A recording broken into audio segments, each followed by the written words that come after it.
Silence has a sound. It's not empty. It's not hollow. It's the sound of thoughts aligning, emotions settling, and the world making sense again.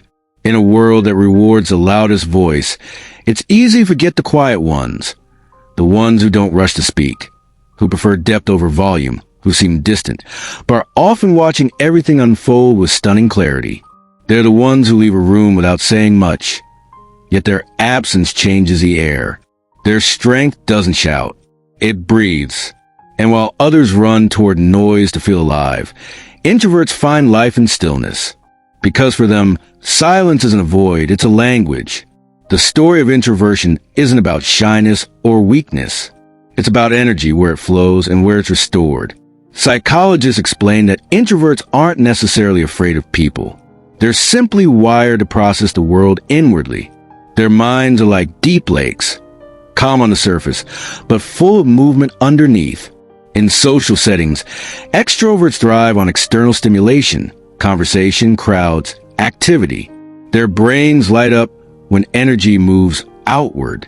Introverts, on the other hand, are sensitive to stimulation. Their nervous systems tune into subtleties, the tone in someone's voice, the pause between words, the flicker of emotion across a face. And this depth of perception is both their power and their challenge. In a noisy culture, it can feel like being tuned to a different frequency. While others talk to fill silence, introverts listen to understand it. They're not avoiding connection, they're searching for authenticity. And that's why, beneath the surface of their calm, lies one of the most underestimated forms of strength. Emotional intelligence born from observation, empathy, and reflection. To understand the quiet strength of introverts, we have to look at how they experience the world differently. Not through volume, but through depth. Imagine two people walking through a busy city street. One is energized by the rhythm, the chatter, the lights, the pulse of life.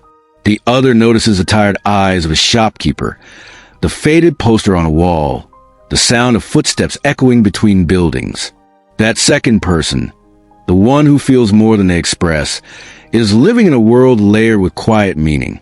Psychologists describe this as high sensitivity, not weakness, but attunement. Introverts often have more active neural pathways in areas linked to internal processing. This means they think longer before they speak, reflect deeper before they act, and carry conversations in their minds long after they've ended. To some, that looks like hesitation. But to an introvert, it's consideration.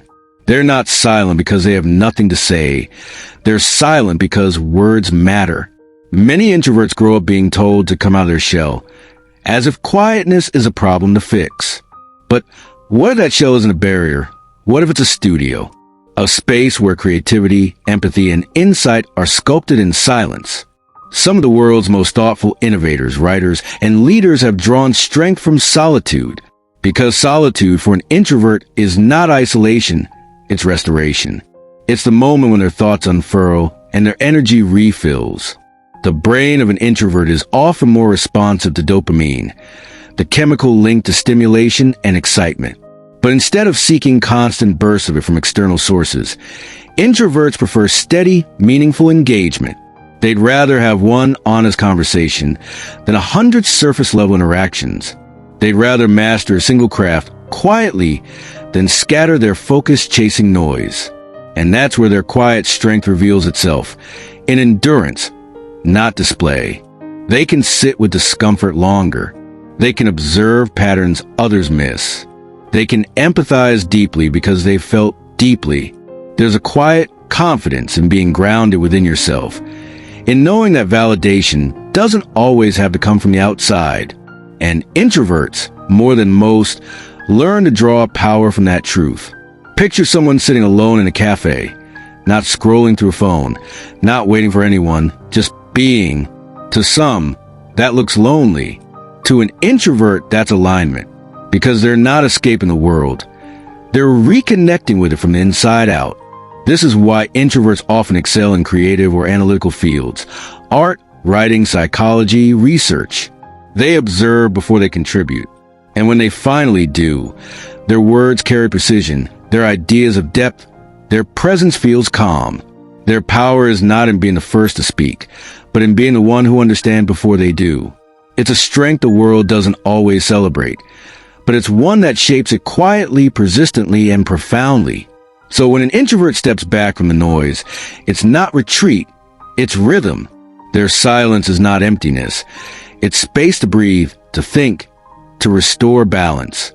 And that rhythm is what gives their strength its form, steady, unseen, but enduring. In a society that often mistakes volume for confidence, introverts remind us of something timeless. That true strength isn't always heard, sometimes it's felt.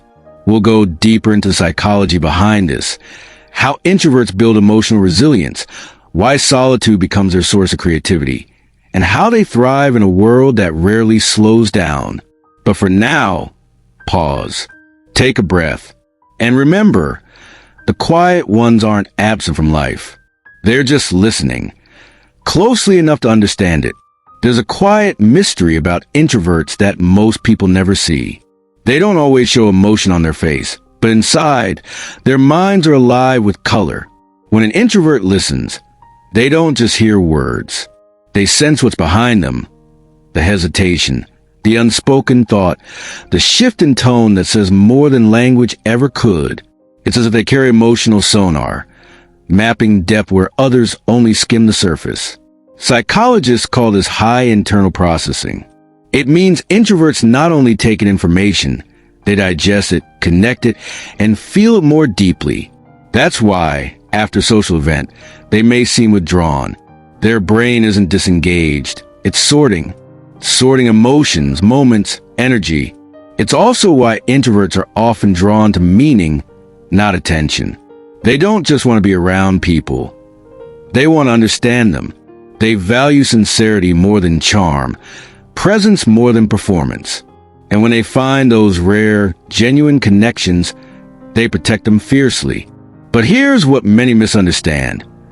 Introverts aren't always quiet because they're calm.